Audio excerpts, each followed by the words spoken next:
Libro de la genealogía de Jesucristo. No estamos hablando de cualquier genealogía. Estamos hablando de la genealogía, el árbol genealógico de nuestro Señor Jesucristo. Hijo de David, hijo de Abraham. Abraham engendró a Isaac, Isaac engendró a Jacob, y Jacob a Judá y a sus hermanos. Judá engendró de Tamar a Fares y a Sara. Fares a Esrom, y Esrom a Arán. Arán engendró a Abinadab, Abinadab a Naasón, y Naasón a Salmón. Salmón engendró de Raab a Booz. Booz engendró de Ruth a Obed, y Obed a Isaí.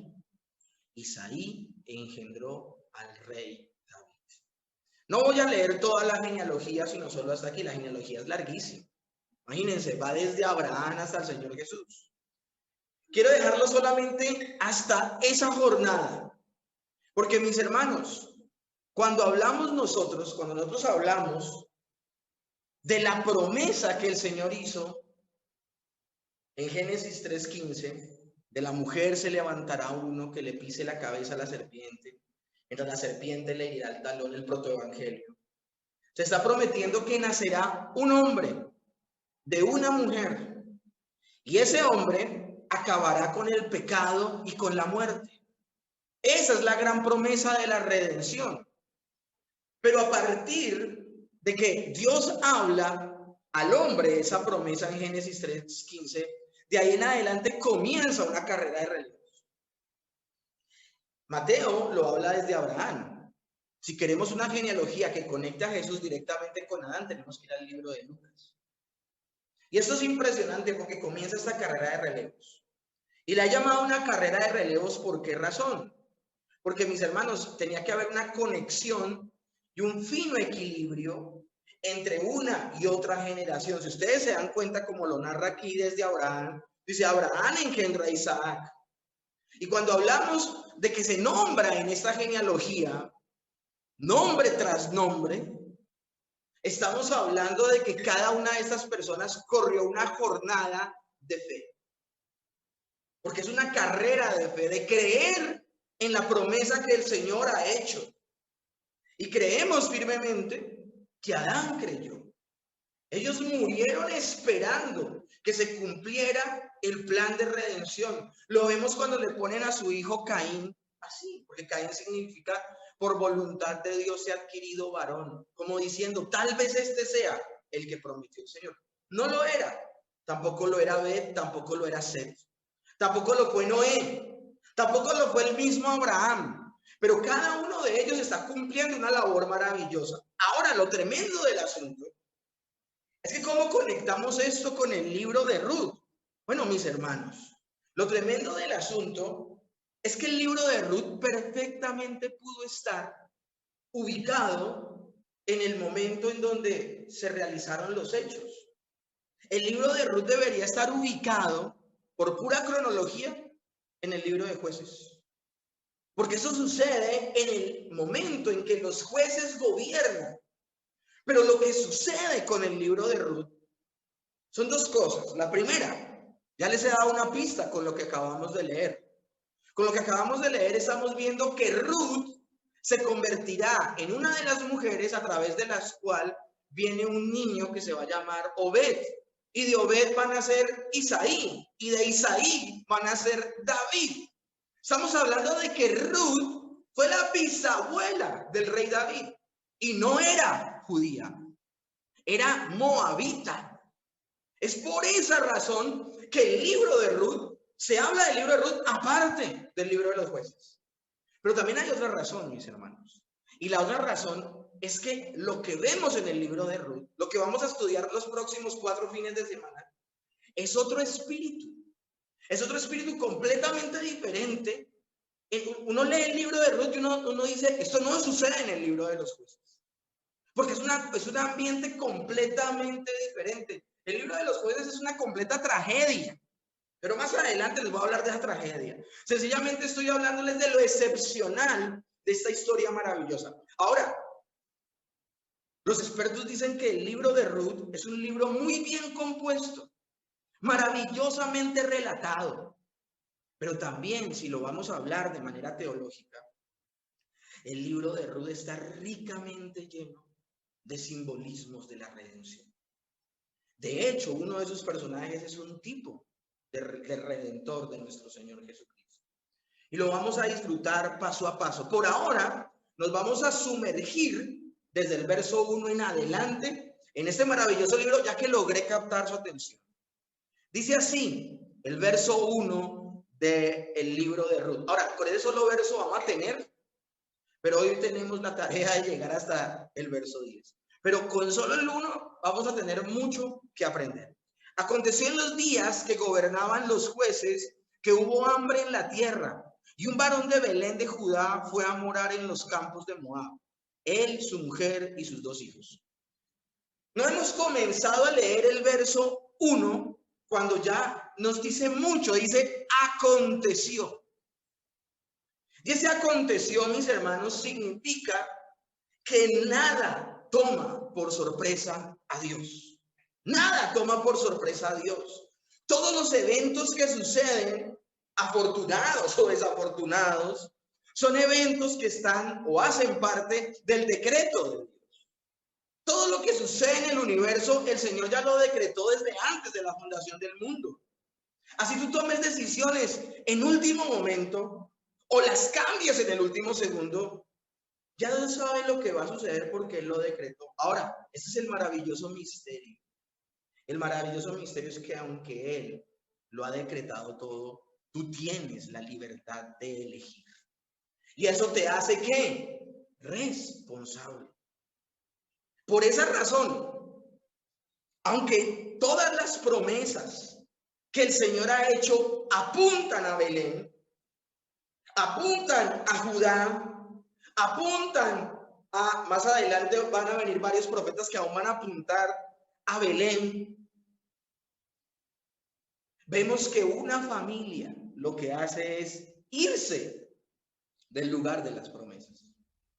Porque hay una hambruna y porque hay un momento difícil. Pero si eso está sucediendo, uno podría decir, wow, se están apartando del propósito de Dios, se están apartando de los planes que el Señor tiene para ellos. Mis hermanos, yo vengo de una tradición religiosa, y estoy hablando del cristianismo, no estoy hablando del catolicismo. Durante 15 años en el cristianismo, en una iglesia protestante, me enseñaron que teníamos un Dios tan débil y tan frágil que mis decisiones podían entorpecer su plan. Que mis decisiones torpes podían estorbar a su plan.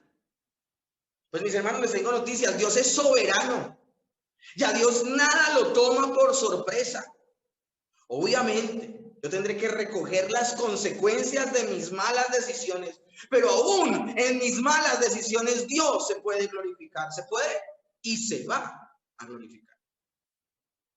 Aquí vemos una familia que no está tomando las mejores decisiones, pero aún en medio de esas decisiones está Dios. Está Dios. Dice, aconteció en los días que gobernaban los jueces.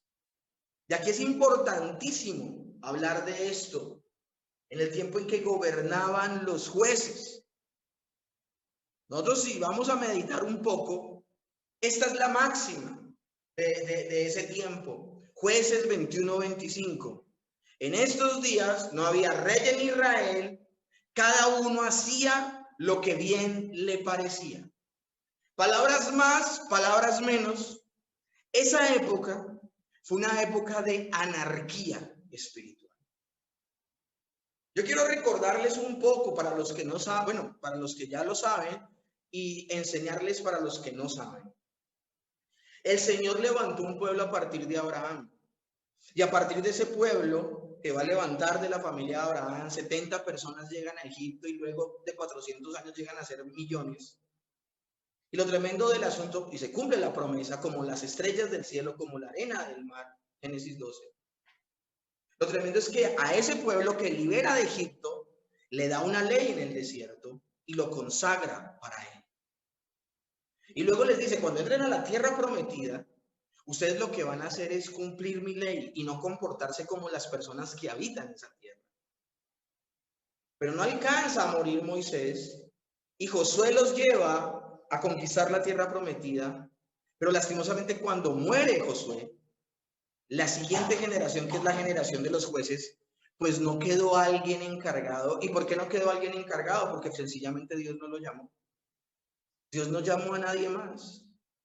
Así como llamó puntualmente a Moisés, y así como llamó puntualmente a Josué, en el momento de los jueces el Señor no llamó a una persona en particular, sino a muchas en general que fueron los jueces. Pero lastimosamente en esa época, la familia no se preocupó por transmitir la fe a sus hijos y se levantó una generación sin temor de Dios. Y esto de tener rey en Israel era un propósito que Dios tenía. Dios tenía un propósito de levantar un rey en Israel. En este momento no iba a ser, en el tiempo de los jueces no iba a ser, pero allá apuntaba. Hablemos de uno de los jueces que fue el último juez de toda esta etapa triste de Israel. El último juez que gobernó fue Samuel. Y en el tiempo de Samuel es el tiempo de transición donde deja de gobernar un juez para gobernar un rey. De hecho, el último juez de Israel, que es Samuel, nombra al primer rey. Pero lastimosamente el primer rey que gobierna sobre Israel desafortunadamente no llenaba los estándares de Dios porque fue escogido por el pueblo, no por Dios. Y esto es tremendo, mis hermanos, hacer esta afirmación. Es tremendo tener esto en cuenta. ¿Por qué? Porque cuando hablamos de los jueces, no era un gobierno ajeno, no era un gobierno ajeno. De hecho, cuando el Señor llama a Moisés y él saca del pueblo, al pueblo de Egipto y lo lleva por el desierto, su suegro Yetro le aconseja y le dice, mira, vas a morirte de cansancio si tú todo el día te sientas a escuchar uno por uno a las personas. Mejor llama a jueces, hombres que tengan tu mismo espíritu y que te ayuden a gobernar el pueblo. Y que ellos aconsejen a las personas en los asuntos que no sean tan importantes y los que sean de verdadera importancia si los atiendes tú personalmente. O sea, el modelo de los jueces no era un modelo que se lo inventaron los hombres, un modelo que venía providencialmente de parte de ¿quién? De Dios. Entonces no podemos comparar a los jueces con Moisés. Los jueces que estamos viendo en el tiempo de los jueces, más que hombres llenos de Dios, temerosos y que habían sido puestos para guiar espiritualmente al pueblo, ese no es el retrato claro de los jueces. Los jueces eran más paladines, hombres de guerra que defendían por un momento a Israel.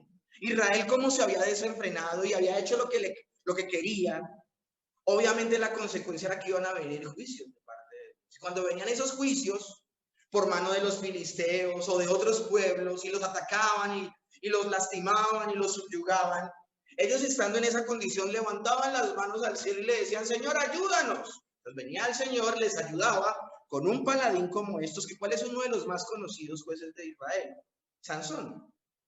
Pero hay muchos, hay Jefte, está Balak, bueno, hay muchos. Está Barak, hay muchos. Ahos también está. Gedeón, que también es uno muy conocido. Pero lastimosamente cuando venía este juez y liberaba al pueblo de sus enemigos, ellos no entendían que su principal enemigo era el pecado que había en ellos y volvían a pecar contra Dios. Y luego volvían a venir sus enemigos y los subyugaban, y ellos volvían y clamaban a Dios. Y eso se convirtió sencillamente en una espiral descendente, donde el pueblo cada vez más y más y más y más se hundía en su propio pecado. Pensaban que su enemigo eran los extranjeros, los incircuncisos, cuando el verdadero enemigo eran ellos mismos y el pecado que habitaba en su corazón. Eran sencillamente unos oportunistas con Dios. En el tiempo de los jueces vemos cosas tan desafortunadas como lo que hizo Jefté. Él hace un pacto y dice, Señor, si gano esta guerra, cuando vuelva a mi casa, la primera persona que salga a saludarme, la ofrezco en sacrificio a ti. Y así sucedió. Jefté, por ganar una batalla, no le dio la gloria a Dios, sino hizo un pacto completamente pagano y profano e hizo un sacrificio humano matando a su hija. También vemos en el tiempo de los jueces cómo un levita permite que un grupo de personas violen a su mujer toda la noche. Estos hombres eran de la tribu de Benjamín. Y luego la descuartiza y envía cada una de sus partes a cada una de las tribus de Israel para que ellos, llenos de celos, se levanten en contra de esta tribu. Lamentablemente la consecuencia fue que todas las 11 tribus restantes se levantaron contra una tribu y la desaparecieron. Tantas mujeres que quedaron viudas, si no es porque Dios providencialmente permite que otros varones de otras tribus se lleguen a estas mujeres que quedaron solas, esta tribu hubiese desaparecido. Este gran relajo, esta gran anarquía sucede en tiempos de los jueces. A nosotros nos hablan de Gedeón y nos hablan de los 300, de las trompetas, nos hablan de todas estas cosas maravillosas que hizo Gedeón, pero no nos hablan de que Gedeón, luego de que fue juez y de que había ganado estas batallas, se pervirtió detrás de las finanzas que el pueblo les proporcionaba. Entonces lo que estamos viendo son conflictos y crisis en el tiempo de los jueces, terribles momentos. Es en ese tiempo de completo caos y de crisis espiritual que viene el libro de Ruth. Y el libro de Ruth presenta una esperanza en medio de la crisis. El libro de Ruth presenta un espíritu diferente a la hora de poder confrontar o enfrentar ese tiempo. Porque les tengo noticias. Siempre el Señor se ha reservado un remanente escogido por gracia que persevere en la fe. Siempre, por más caótica que esté la situación, nunca el 100% de los seres humanos se apartarán de Dios. Puede que un 99.9% se aparte, quedando solo un 1%. Pero el Señor siempre dejará por gracia personas escogidas que no se rindan en su fe. Por esa razón, la lectura que le tenemos que dar al libro de Ruth y a la familia de Elimelech no es personas paganas que están actuando porque sí. En medio de una crisis, ellos están buscando alternativas. Y es ahí donde vemos otra situación. Pero antes de hablar de esta situación, todo ese pecado del pueblo pasó factura. ¿Cuáles son las consecuencias de haberse olvidado de Dios? Las consecuencias son estas. Aconteció en los días en que gobernaban los jueces que hubo hambre en la tierra. ¿Cuál es la consecuencia de ese pecado? Que ya Dios no estaba permitiendo que la gente se alimentara de la tierra. Tierra prometida que les había prometido. Tierra prometida de la cual fluía leche y miel. Pero ellos, al comportarse como las naciones que habían sido echadas de allí, también merecían juicio. ¿Por qué el Señor echó fuera a los cananeos de Canaán? ¿Por qué? Quite de aquí porque es que viene mi pueblo escogido y yo los tengo consentidos. Ya si ustedes hagan las cosas bien, yo voy a poner a estos. No. De hecho, el Señor le prometió Canaán a Abraham. ¿Y saben por qué Dios no le entregó Canaán a Abraham? Él le dijo, la tierra que ves será tuya. Pero ¿por qué no se la entregó en ese momento? Dios le dijo a Abraham, porque hasta este momento no ha llegado al colmo el mal de sus habitantes. Llegará un momento donde sea tanta la maldad de los cananeos que la misma tierra vomitará a sus moradores. Ese tiempo llegó ¿cuándo? En la época de Josué, cientos de años después. Entonces Dios, que a veces la gente dice, ¡ay, qué Dios tan implacable! Uno escucha textos donde dice que asesinen desde el mayor hasta el de brazos. Y uno dice, qué salvaje ese Dios. ¿Salvaje? Estamos hablando de gente que quemaba viva a sus hijos, a Moloc. Estamos hablando de pasajes como en Josué, donde habla de que un hombre no mata a un jovencito, como el Señor dijo, acaba con toda, llega alguien y acaba con una ciudad que creo que es Luz, se llamaba Silus, y la acaba y deja vivo solo a uno, jovencito, que lo deja huir. Y ese jovencito se levanta igual de pagano a su familia y vuelve y construye la ciudad. ¿Están entendiendo? Hay una razón por la cual el Señor sacó a los cananeos, porque eran malos y no querían volverse al Dios verdadero, amaban a sus ídolos. Ahora, tiempo después, en el tiempo de los jueces, ellos no solo no erradicaron a los extranjeros, no fueron radicales con eso, sino que ahora ellos mismos se comportaban como los cananeos. Entonces la pregunta, ¿cuál es? ¿Dios tiene que aguantarse eso porque son el pueblo escogido de Dios? Ese es el cuento que nos meten ahora el día de hoy. Israel puede hacer lo que quiera porque son los hijos de Dios. No, mis hermanos, así no es. En esa época el Señor dijo, la tierra que yo les prometí, la que fluía leche y miel, les cierro la puerta. Miren lo que dice Levítico 26:14 y también el 19 y el 20, porque todo el capítulo 26 habla de las bendiciones de la obediencia y las maldiciones de la desobediencia. No tengo tiempo para leer todo el capítulo. Entonces lo que vamos a hacer es resumir un poco. Dice el verso 14, pero si no me oyeres, ni hicieres todos estos mis mandamientos, empieza a nombrar una lista de consecuencias. En el verso 19 dice esta en particular, y quebrantaré la soberbia de vuestro orgullo, y haré vuestro cielo como hierro, y vuestra tierra como bronce. Vuestra fuerza se consumirá en vano, porque vuestra tierra no dará su producto, y los árboles de la tierra no darán fruto.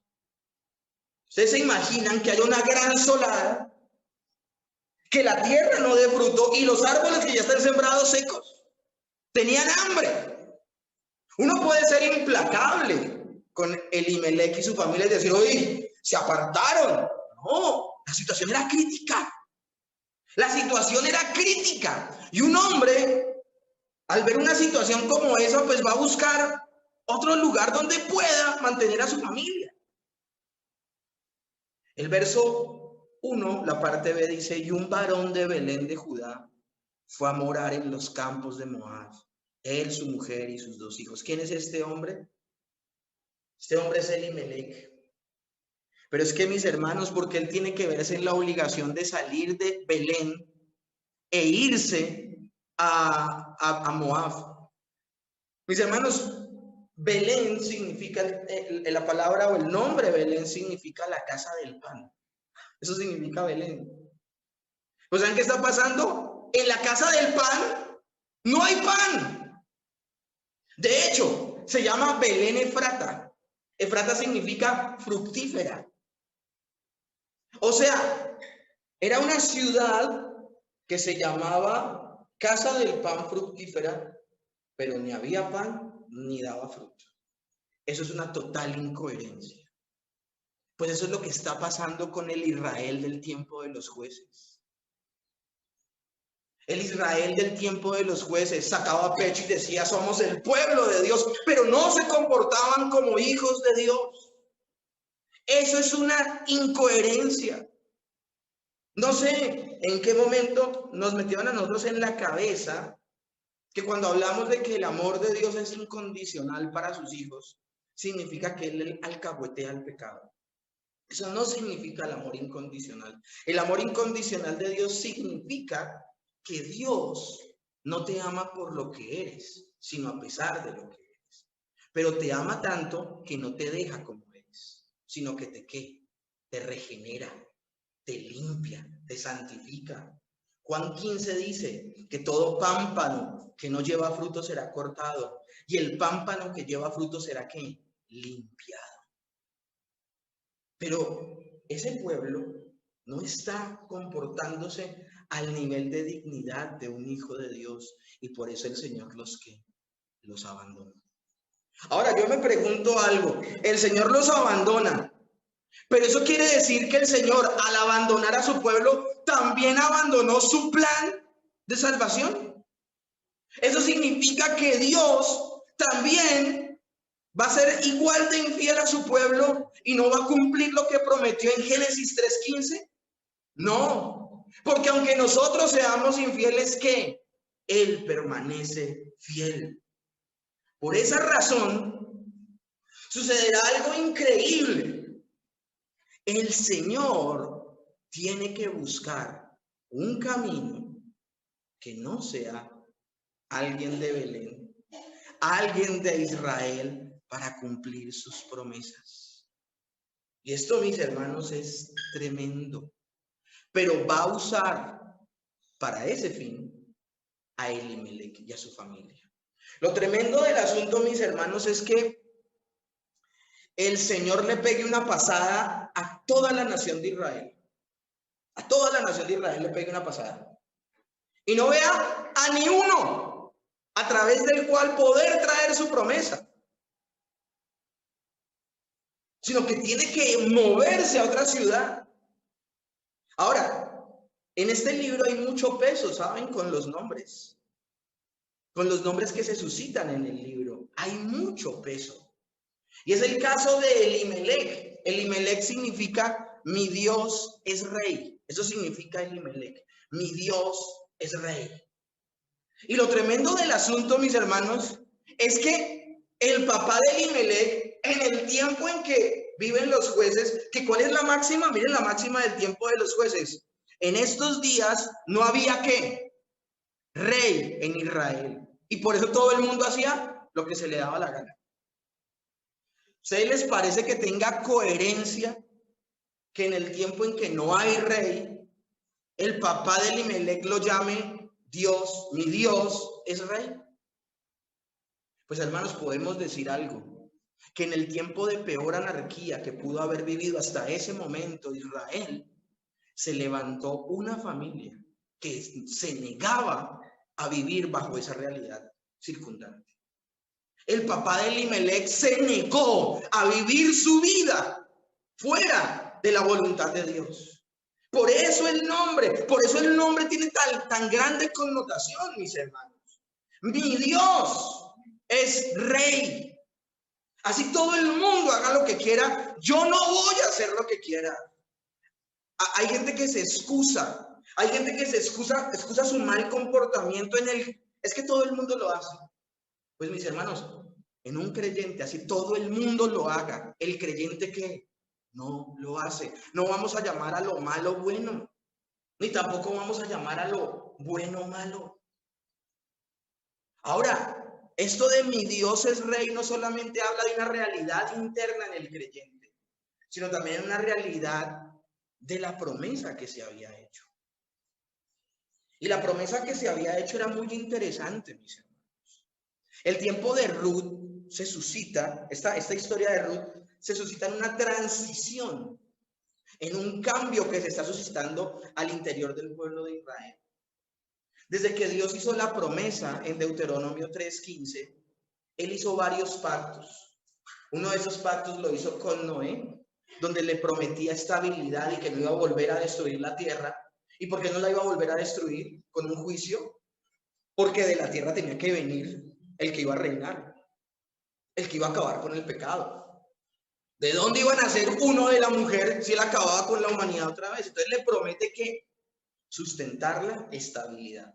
Luego con Abraham le promete que los hará una nación, pero también les exige que vivan delante de él y sean perfectos.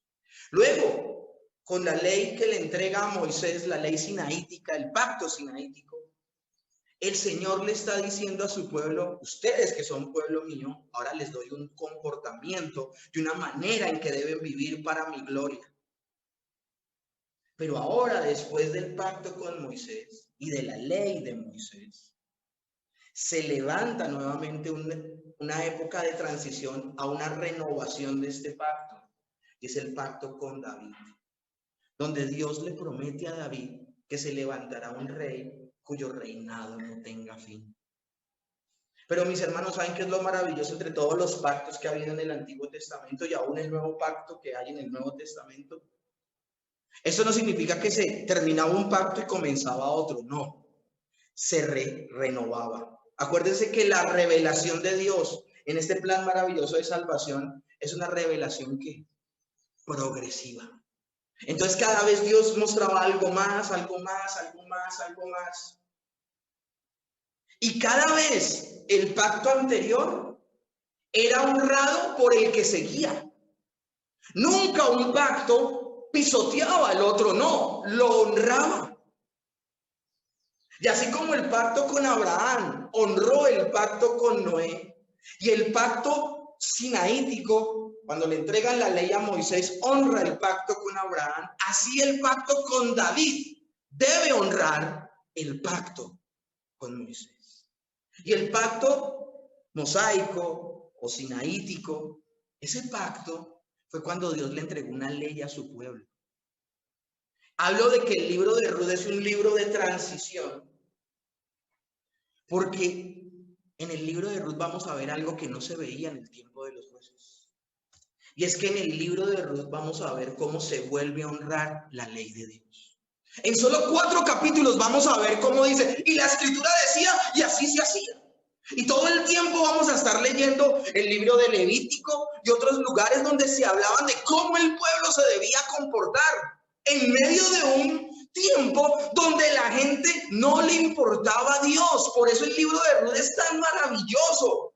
Por eso el libro de Ruth no hace parte del libro de los jueces. No hace parte del libro de los jueces porque no por su gran cantidad de información. Miren, hay historias en el libro de jueces que son más largas que el mismo libro de Ruth, pero tienen el mismo espíritu caído y por eso hacen parte de ese compendio.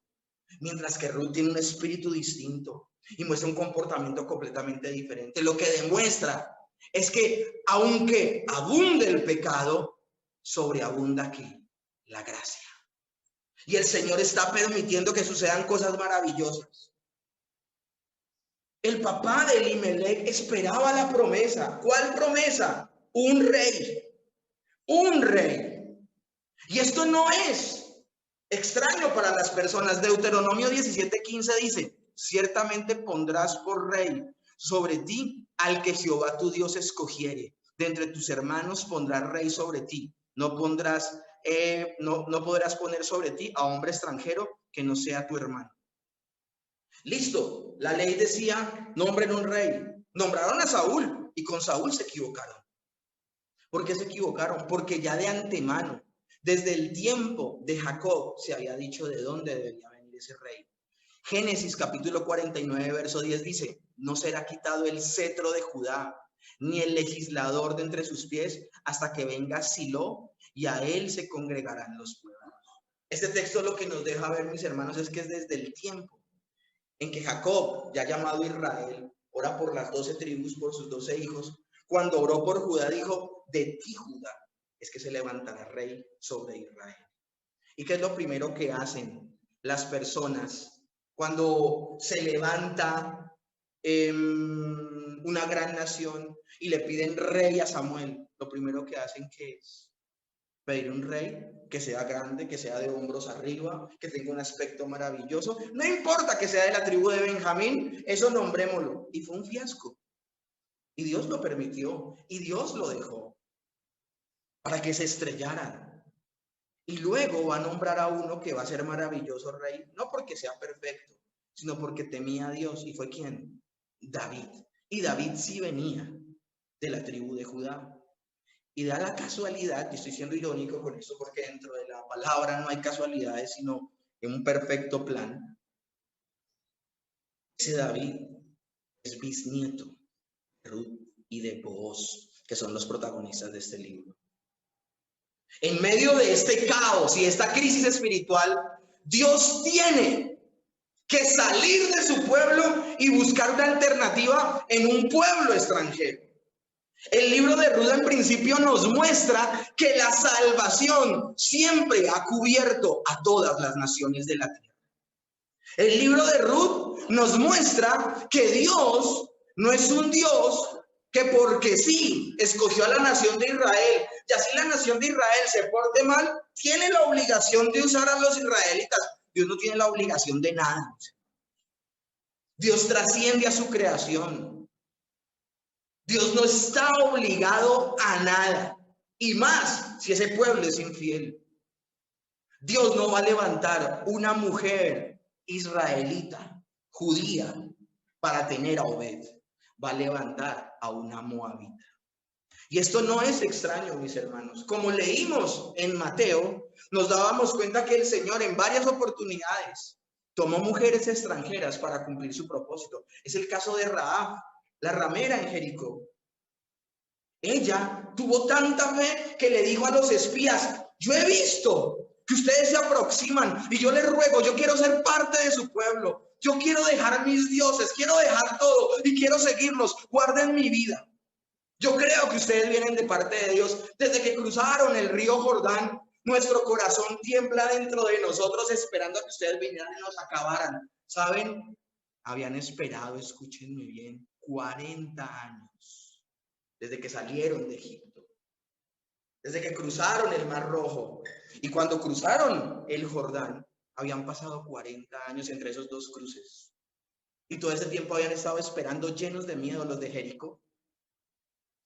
Pero ella lo que dijo fue: yo abandono mi tierra y quiero ser parte de su pueblo. De Rahab, unida a Salmón, se levantó uno que hace parte de la carrera de la fe. Y también vemos a otros. Vemos a esta mujer que se negó a tener más esposos y prefiere quedar embarazada de Judá, y de ella nace Fares. Y ahora vemos en este caso a Ruth, que es una mujer moabita, y vamos a ver su actitud porque no me quiero adelantar. Ahora, que el Señor abandone a su pueblo y busque a una extranjera para levantar esa descendencia de la promesa es una cachetada al pueblo de Israel. Es una humillación al pueblo. Les aseguro que para Elimelech no fue fácil salir de su pueblo. Con los moabitas tenían historia. Los moabitas habían sido un pueblo perverso con los israelitas. Los moabitas no eran de sus amigos. Era terrible. Con las moabitas cayeron los hombres de Israel y por eso vino un gran juicio viviendo en el desierto. Por consejo de los moabitas, escúchenme bien, el pueblo de Dios pecó. Por el consejo más bien de Balaam, a través de las moabitas, el pueblo de Dios pecó. Una cosa terrible, mis hermanos. Pero ahora Dios va a escoger de lo vil y menospreciado. Ruth no es como esas mujeres que hicieron caer al pueblo. Ruth va a ser una mujer de verdadera fe. Porque les tengo noticias. Dios puede levantar de cualquier lugar a un hijo de Abraham. Esto entonces es una gran humillación para todo el pueblo israelita y en particular para Elimelech. Pero mis hermanos, es que los verdaderos creyentes tenemos que pasar por un tiempo de humillación, donde no sintamos que hay fuerzas en nuestro interior y que lo único que nos resta es levantar las manos al cielo y decirle: Señor, sálvame, ayúdame. En el momento en que nos abandonamos en sus brazos es en el momento en que verdaderamente podemos decir que tenemos fe. Pero por otro lado aparecen otros personajes. Son los hijos de Elimelech. Verso 2, el nombre de aquel varón era Elimelech, el de su mujer Noemí, y los nombres de los hijos eran Malón y Kelión, efrateos de Belén de Judá. Y a mí me llaman la atención los nombres. Malón significa débil, Kelión significa enfermizo. Y volvamos a Deuteronomio 26, a las maldiciones por el pecado. Vuestra fuerza será consumida en vano, porque vuestra tierra no dará su producto y los árboles de la tierra no darán fruto. Esto es tremendo, mis hermanos. No solamente la tierra era estéril, sino que también los hombres que se levantaron en esa época, producto del pecado, eran débiles y eran enfermos. Verso 3 del capítulo 1 de Ruth. Y murió Elimelech, marido de Noemí, y quedó ella con sus 2 hijos, los cuales tomaron para sí mujeres moabitas. El nombre de una era Orfa y el nombre de la otra Ruth. Y habitaron allí unos 10 años.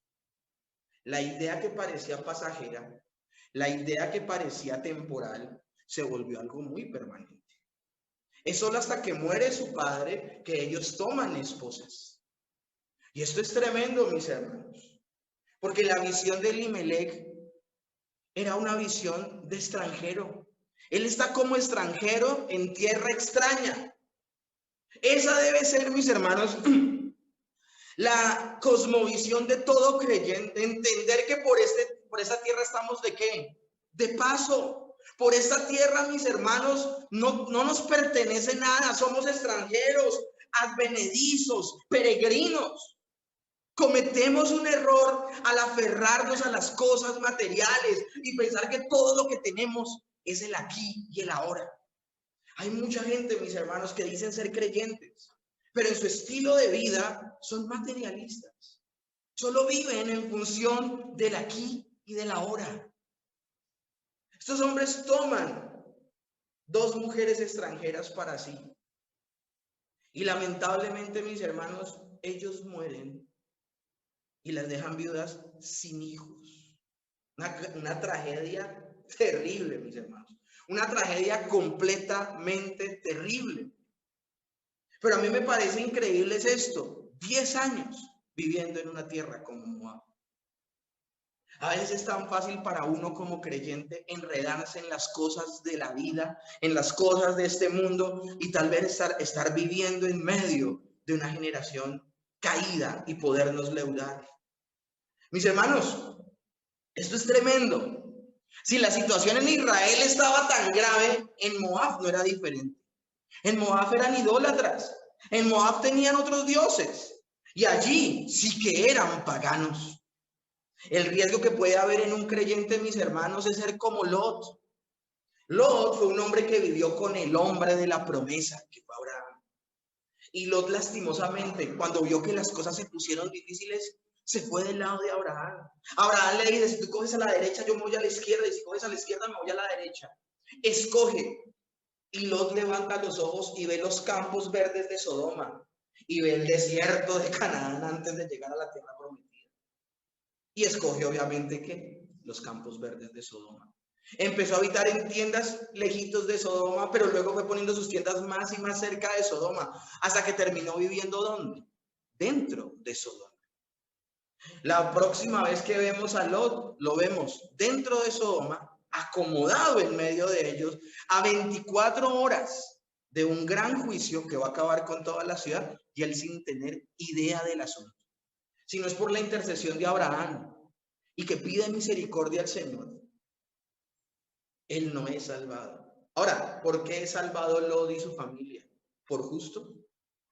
El Señor le dice a Abraham, si hubiese 3 justos en esa ciudad, 4 justos, yo no la destruyo. Pero es que en Sodoma, ¿cuántos justos habían? Ni uno. Porque no hay justo ni aún uno. Por misericordia, no por justicia. Si hubiese sido por justicia, Lot y su familia se mueren también allí.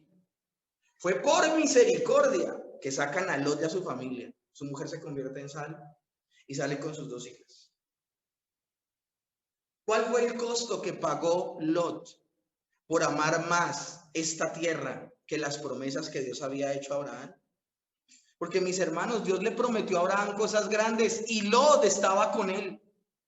Y Lot se apartó de su tío Abraham. ¿Cuál fue la consecuencia de esto? De haber amado más esta tierra, de amar más al mundo que a Dios. Las consecuencias es que vemos a un Lot, sí, escapando del juicio, pero luego en una cueva, borracho, teniendo relaciones con sus propias hijas. Quienes piensan que el mundo se ha acabado y que a través de los que pueden poblar la tierra son ellos. O sea, somos los escogidos. Qué lectura tan terrible. Y de esa relación incestuosa, nacieron Moab y Amón. De esa relación, con la mayor Moab, con la menor Amón, nacieron 2 naciones completamente paganas. Ahora, ¿qué es lo tremendo del asunto? Verso 5. Murieron también los 2 hijos de Elimelech, Malón y Kelión, quedando así la mujer desamparada de sus 2 hijos y de su marido. Entonces ustedes se preguntan esto, pero 10 años y sin hijos. 10 años viviendo y sin hijos. ¿Eso qué quiere decir, mis hermanos? Estos hombres eran estériles. Estos hombres estaban graves, estaban viviendo las consecuencias del pecado. Es una crisis terrible. Uno dice, ¿la historia puede empeorar? Sí. Ahora son 3 mujeres completamente solas. ¿Qué tiene para ofrecerles Noemí a sus dos nueras? Nada. Ahora, hagamos una pequeña reflexión. En estos 10 años, Noemí tuvo que haberlas discipulado, tuvo que haberlas adoctrinado. Noemí es una mujer que creció en la cultura israelita. Ella les habló de Dios. Y tanto una como la otra tuvieron las mismas oportunidades de ser enseñadas por Noemí. Eso quiere decir que esa familia, aunque se encontraban lejos de Belén, sus afectos, ¿dónde seguían? Allí. Ellos no renunciaron a su Dios. ¿Cómo sigue la historia? Versos 6 al 15. Entonces se levantó con sus nueras y regresó de los campos de Moab, porque oyó en el campo de Moab que Jehová había visitado su pueblo para darles pan. Salió pues del lugar donde había estado y con ella sus dos nueras y comenzaron a caminar para volverse a la tierra de Judá. Y Noemí dijo a sus dos nueras: andad, volveos cada una a la casa de su madre. Jehová haga con vosotras misericordia como la habéis hecho con los muertos y conmigo. Él lo que les está diciendo es, ella lo que le está diciendo es: quédense acá. Ya que ustedes se portaron tan bien con mi marido y con mis hijos, la fidelidad de ustedes que llegue hasta acá y que el Señor les conceda. Bien, le está diciendo a dos moabitas que Jehová las bendiga. La única forma de que ella haga esto es que ella les haya hablado de Jehová. Es la única forma. Os conceda Jehová que hayáis descanso cada una en la casa de su marido. Luego las besó y ellas alzaron su voz y lloraron. Ella las está despidiendo, le está diciendo: consigan marido aquí en Moab. Y le dijeron ambas: ciertamente nosotras iremos contigo a tu pueblo. Ambas dijeron: vamos contigo a tu pueblo. Mis hermanos, hay mucha gente que puede hacer promesas de seguir a Dios para siempre. Hay muchas personas que pueden prometer fidelidad, pero lo único que va a demostrar verdadera fe es que esas palabras duren con el tiempo. Y Noemí le respondió: volveos, hijas mías, ¿para qué habéis de ir conmigo? ¿Tengo yo más hijos en el vientre que pueda dar para que sean vuestros maridos? Volveos, hijas mías, e idos, porque yo ya soy vieja para tener marido. Y aunque dijese esperanza tengo, y esta noche estuviese con marido, y aún diese luz hijos, ¿habrías vosotras de esperarlos hasta que fuesen grandes? ¿Habías de quedaros sin casaros por amor a ellos? No, hijas mías, ¿para qué mayor amargura tengo yo que vosotras? Pues la mano de Jehová ha salido contra mí. Y ellas alzaron otra vez su voz y lloraron. Y Orfa besó a su suegra, mas Ruth se quedó con ella. Cuando las confronta Noemí y les dice: miren, esto es imposible. ¿Por qué Noemí nombra lo que nombra? Porque ya hay una mujer en las escrituras que pasó por toda esa parafernalia. Esta mujer que yo les digo, que se llegó a Judá y precisamente queda embarazada y tiene a Fares, esta mujer se casó con uno de los hijos de Judá, este murió sin darle hijos, luego se casó con otro que la tomó para ella y también murió sin hijos, y a Judá le da cosa darla a su hijo menor. Ella espera que el hijo menor crezca y nunca le es dado, porque Judá piensa que si se casa es la viuda negra y lo va a matar también. Alguna razón. Pero estos hijos morían, era porque eran malos, eran pecadores, hijos de Judá, hijos de la tribu de la cual iba a venir la promesa de David y del Mesías, pero que no eran dignos y murieron. ¿Y saben qué hizo esta mujer? Esta mujer esperó. Esta mujer esperó, porque una persona de fe es paciente. Orfa, al escuchar el cuadro tan paupérrimo que le está presentando su suegra, a pesar de haber dicho iré contigo, dice: ah, no, listo, todo bien, la besa y se va.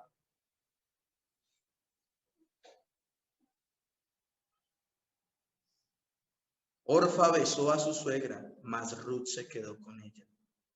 Se fue Orfa.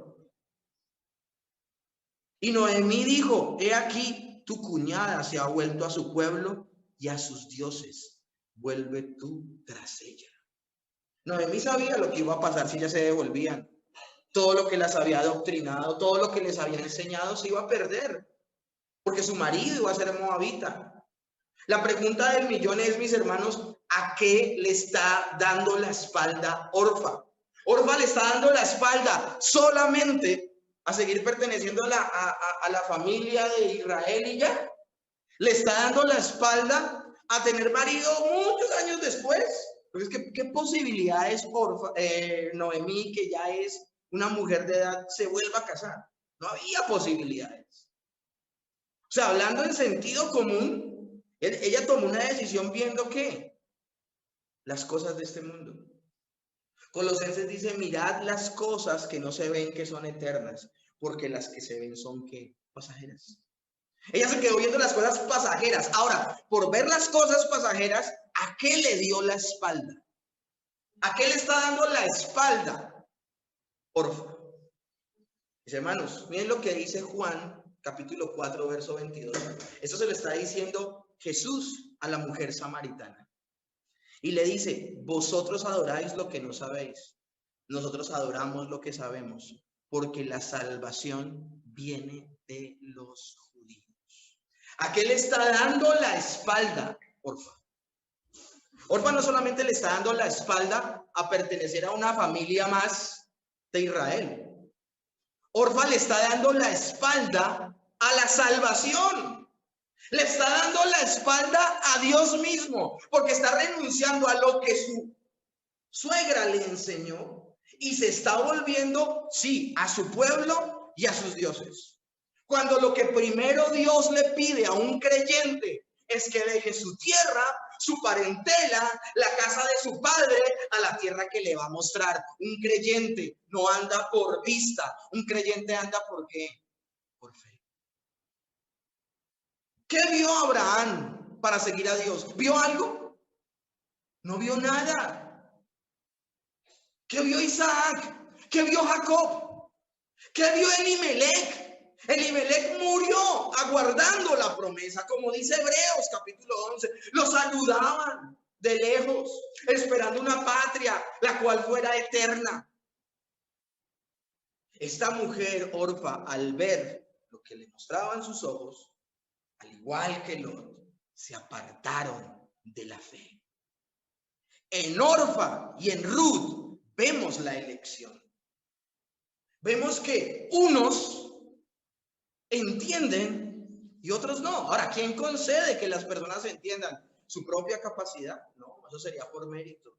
Y como es por gracia, es Dios quien les permite entender.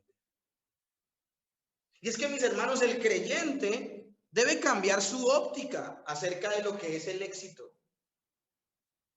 El éxito en el creyente es que a pesar de que pases momentos difíciles o momentos felices, todo lo vivimos para la gloria de Dios. Como un incrédulo ve las cosas. Un incrédulo ve las cosas es, ojalá todo me salga bien. Y si las cosas me salen bien, a pesar de que lo que haga me aparte de Dios, no importa. Mis hermanos, me he sentado a hablar con personas de la fe verdadera. Personas muy exitosos en términos de este mundo. Y han entendido el evangelio, y han entendido la sana doctrina. Ahora, el precio para seguir la fe verdadera es que abandonen su mala práctica religiosa. Es que abandonen su praxis. Que abandonen su mala praxis. Que abandonen su conveniencia. ¿Y saben qué hacen? No lo abandonan. Y venden por un lingote de oro su salvación. ¿De qué le sirve al mundo ganar, al hombre ganar el mundo entero si pierde su alma? ¿De qué le sirve al hombre ganar el mundo entero y perder su alma? Orfa veía esperanza en Moab. Ruth veía esperanza en Judá. ¿En dónde tú ves esperanza? Ahora veamos la respuesta maravillosa de Ruth. Respondió Ruth: no me ruegues que te deje y me aparte de ti, porque a donde quiera que tú fueres, iré yo. Donde quiera que vivieres, viviré. Tu pueblo será mi pueblo y tu Dios será mi Dios. Donde tú murieres, moriré yo, y allí seré sepultada. Así me haga Jehová y aún me añada, que solo la muerte hará separación entre nosotras dos. Mis hermanos, una respuesta diametralmente distinta. Noemí le dice: vuelve a tu pueblo y a tu Dios. Y ella dice: no, tu pueblo será mi pueblo, tu Dios será mi Dios. La misma actitud de Rahab en Jericó. Ella había nacido en Jericó, pero ella quería ser adoptada por el pueblo de Dios. Veía a su pueblo como los malos y al pueblo de Dios como lo mejor. Esa no fue la visión de Orfa. Orfa veía más futuro en Moab que en Judá. ¿Cuántas personas al día de hoy ven más esperanza en este mundo caído que en Dios? Porque no les ofrece lo que ellos esperan. Nadie puede amar a dos señores, porque a uno aborrecerá y a otro amará. Y nadie puede amar al mismo tiempo al mundo y a Dios, a las riquezas y a Dios. Lo que hace Ruth es abandonarlo todo. ¿Qué está dejando atrás? A su familia. ¿Qué está dejando atrás? Su cultura. ¿Qué está dejando atrás? La seguridad de la casa de papá y de mamá. Está yéndose con una mujer que está en desgracia. Porque es que ella le está prometiendo fidelidad a una Noemí que está ¿en qué? En desgracia. Pero de manera soberana, de manera divina, de manera impresionantemente increíble, Dios le abre los ojos a Ruth y ella tiene una convicción: es por aquí. Es por aquí. Tan convencida la ve su suegra que dice el verso 18: y viendo Noemí que estaba tan resuelta a ir con ella, no dijo más. Ahora, esto suena muy bonito. Esto suena muy maravilloso. Y ya para terminar el pasaje del día de hoy, debemos entender que siempre la fe en un creyente será probada. Ahora, un creyente que verdaderamente ha nacido de nuevo, ni siquiera la prueba apagará su fe. De hecho, la prueba la refinará. Juan 1:12 dice: mas a todos los que le recibieron, a los que creen en su nombre, les dio la potestad de ser hechos hijos de Dios, los cuales no son engendrados de sangre, ni de voluntad de carne, ni de voluntad de varón, sino de Dios. Estas dos mujeres habían recibido exactamente lo mismo de parte de Noemí, pero una renunció y la otra permaneció. Mis hermanos, nunca que una persona nazca de nuevo dependerá de los seres humanos. Depende de mi arrolladora personalidad. Yo tengo una responsabilidad de predicar correctamente. He conocido personas que han entendido perfectamente el mensaje de salvación y han salido corriendo. Como hay otras personas que en principio no lo entendían muy bien, pero poco a poco lo fueron abrazando y son de los más consagrados. Porque quien hace que nazcan de nuevo las personas no somos los seres humanos. Uno no puede ser tan arrogante de decir: todos los que entren por la iglesia local se van a salvar. Uno no lo sabe. Y eso es lo que vemos en la escritura. Vemos a dos condenados a muerte, crucificados al lado de Jesús. Uno se convirtió, otro no. Y en este caso vemos lo mismo con Orfa y con Ruth. Mis hermanos, la promesa es que el Señor no volverá hasta que este evangelio sea predicado ¿a quién? A todos. Pero aunque la predicación del evangelio es universal, y aunque muchos sean llamados, solo algunos serán escogidos. Amén. Esa es una realidad. Ahora uno dice: severo paso de fe el que ha dado Ruth. Pues lo mínimo que puede suceder es que todo salga bien, ¿no? Porque a veces tenemos esa lectura tan infantil, mis hermanos. A veces tenemos esa lectura tan infantil en nuestra vida. Señor, si todo sale bien, yo me consagro. Si esa es tu política, renuncia ya. Si esa es tu política, me renuncias ya. A veces las cosas serán de Dios y todo saldrá mal.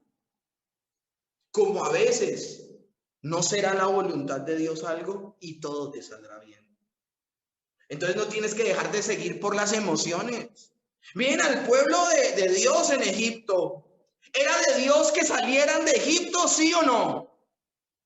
Sí, era de Dios, Él los quería liberar. Pero 9 veces, 10 veces tuvieron oposición. Por eso tuvieron que levantar 10 plagas. 10 veces hubo oposición, pero Dios estaba en el asunto. Entonces, mis hermanos, debemos madurar en la fe. Si todo me sale bien, me consagro. ¿Quién eres tú? ¿Quién soy yo para condicionar a Dios? Si alguien va a poner condiciones en esta relación es Dios, no nosotros. Y la palabra de Dios dice, a los que aman a Dios, todas las cosas les ayudan para bien. Verso 19, anduvieron pues ellas dos hasta que llegaron a Belén, y aconteció que habiendo entrado a Belén, toda la ciudad se conmovió por causa de ellas y decían, ¿no es esta Noemí? Y ella le respondió, no me llaméis Noemí, sino llamadme Mara, porque en grande amargura me ha puesto el Todopoderoso. Yo me fui llena, pero a Jehová me ha vuelto con las manos vacías. ¿Por qué me llamaréis Noemí? Ya que Jehová ha dado testimonio contra mí y el Todopoderoso me ha afligido. Así volvió Noemí y Ruth la Moabita, su nuera, con ella. Volvió de los campos de Moab y llegaron a Belén al comienzo de la siega de la cebada. Amén. Y amén. Ahí termina nuestro pasaje del día de hoy. ¿Qué vemos aquí? Para continuar la idea con la que venía. Lo mínimo que uno puede decir es, ellas escuchan en Moab, que viene la siega de la cebada, o sea, las cosas van a mejorar completamente. Pero tan pronto entran a Belén y llaman por su nombre a Noemí, ella les dice, no me llamen así. Llámenme Mara. Mara significa amargura o amargo. Pero aquí la pregunta del millón es esta. En esta época, donde la gente viene a la iglesia para ser feliz, donde la gente busca a Dios, no para salvación, sino para tener éxito. Yo le pregunto a la iglesia, ¿la amargura tiene algún propósito dentro del plan de Dios? Y la respuesta categóricamente es sí. Sí. Y hay muchas personas que siguen en los caminos de Dios porque se sienten bien. Pero la pregunta del millón es, ¿y el día que Dios te incomode con lo que dice la Escritura, te conmueva lo más profundo de tu corazón y te haga entender que no eres de lo mejor, sino de lo peor, seguirías con Dios? Porque crecimos en una cultura donde nos decían que el Señor vive en función de nosotros. Dios es el genio de la lámpara, que a todo lo que tú digas, Él te dice que sí. En esa cultura nos levantamos. Y en esa cultura religiosa no hay lugar para la amargura. La amargura es mala. En medio de esa teología barata, el creyente no se enferma, no pasa por fracasos, no tiene reveses económicos, no tiene situaciones difíciles en su casa, tiene una vida perfecta. Ahora, los que promulgan eso, al día de hoy se separan, tienen conflictos, se enferman y mueren en accidentes aéreos. No pueden sostener esa teología porque es una teología falsa. Es un ensueño. Esa es la teología de Peter Pan. Pero eso no es real. Mis hermanos, vivimos en un mundo caído. Vivimos en medio de un mundo roto. Y nuestra realidad es que el creyente se enferma. Nuestra realidad es que el creyente peca y falla. La realidad es que todo el mundo necesita de salvación porque por naturaleza estamos, ¿qué? Perdidos. Yo me acuerdo que la primera vez que fui a la iglesia, ni me predicaron de Jesús y me dijeron, bienvenido a la familia de Dios, ya eres salvo, y me abrazaron. Nunca me confrontaron con mis pecados, nunca me dijeron lo mal que me estaba comportando, nunca me dijeron que iba de patitas y de bruces para el infierno, sino me dijeron, eres salvo. Hace 23 años cuando salí de ese lugar, si yo hubiese pasado la calle y me hubiera atropellado un carro, me hubiera dado cuenta que eso era mentiras, porque ese día había desayunado en el infierno.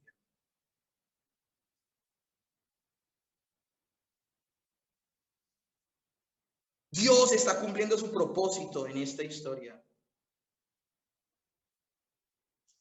Y Noemí dice, yo me fui llena y Dios me ha traído con las manos vacías.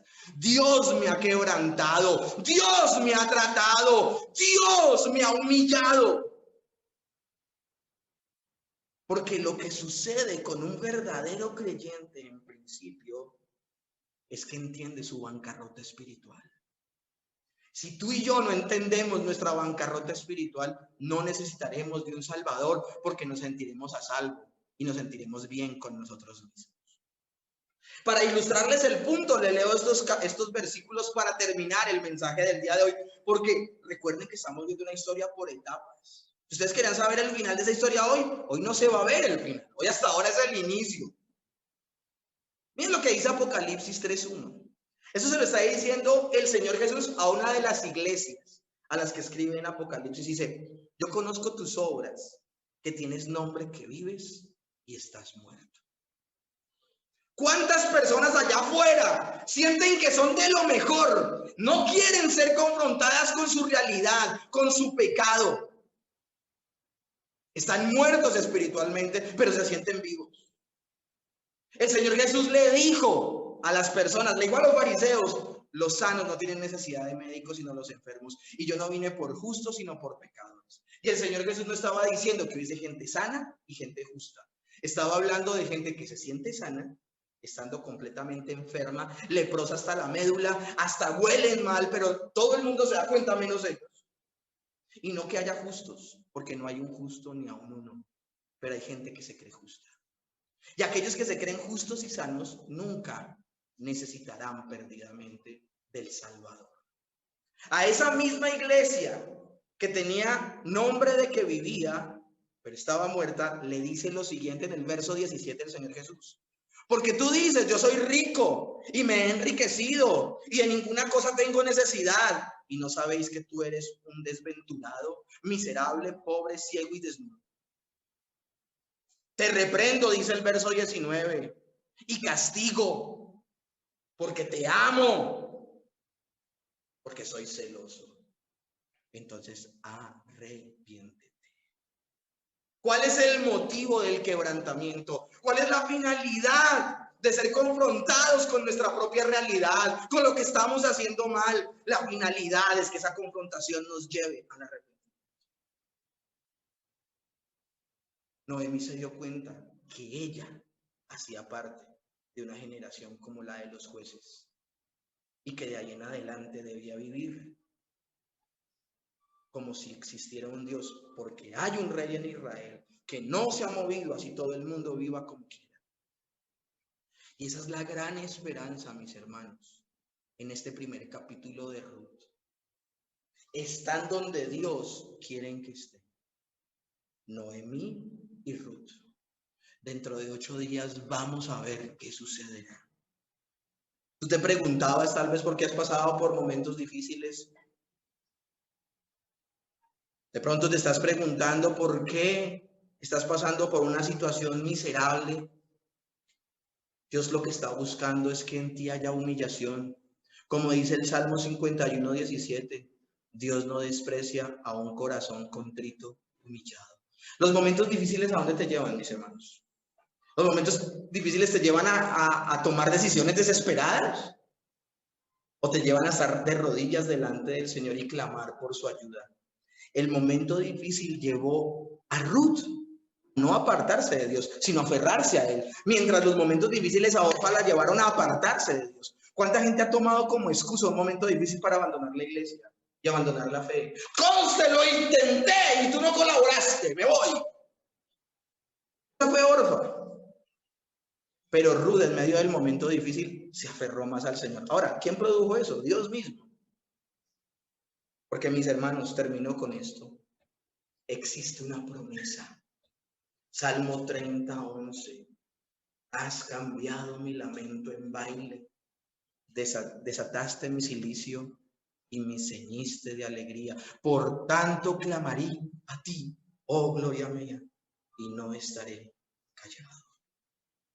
Mis hermanos, el Señor obre en nuestras vidas y que nos permita, a pesar de cualquier situación, siempre estar de frente a Él, clamando a Él, pidiendo su ayuda.